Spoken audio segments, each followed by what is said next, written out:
Mas palabang Vice President Jejomar Binay ang haharap sa publiko sa mga susunod na araw ayon sa ilang source ng GMA News. Kasunod yan ang kanyang pagbitiw sa gabinete ng Administrasyong Aquino. Bunsod di mano ng hinanakit niya sa Pangulo at mga kaalyado nito. May report si Sandra Aguinaldo. Ito ang kopya ng resignation letter ni Vice President Jejomar Binay na dinala sa Malacanang kahapon. Sa liham, walang sinabing rason si Binay kung bakit siya nagbibitiw bilang miyembro ng gabinete ni Pangulong Aquino. Pero tatlong sources ng GMA News mula sa kampo ni Binay at mula sa Malacanang ang nagsabing kaya nagbitiw ang bise ay dahil hindi na raw nito matiis ang mga batikos na inabot niya mula sa ilang kaalyado ni Pangulong Aquino. Ayon naman sa isang source na malapit kay Binay, masama rin ang loob ni Binay sa pananahimik ng Pangulo sa mga pag-atake sa kanya.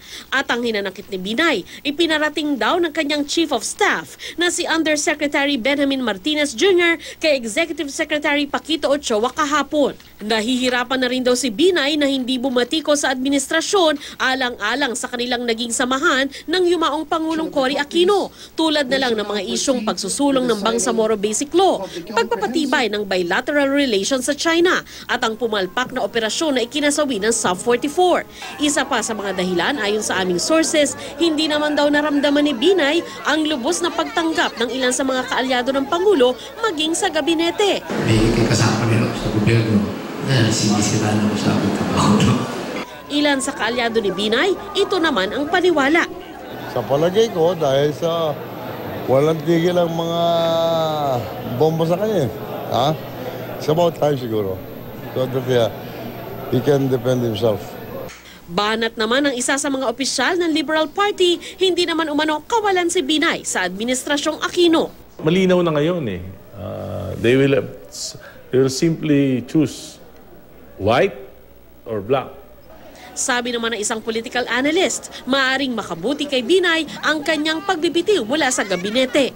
Makakapagsalita na siya nung gusto talaga niyang sabihin. Ibig sabihin na panahon na ang pangalawang Pangulo ay pumosisyon sa mga national issues.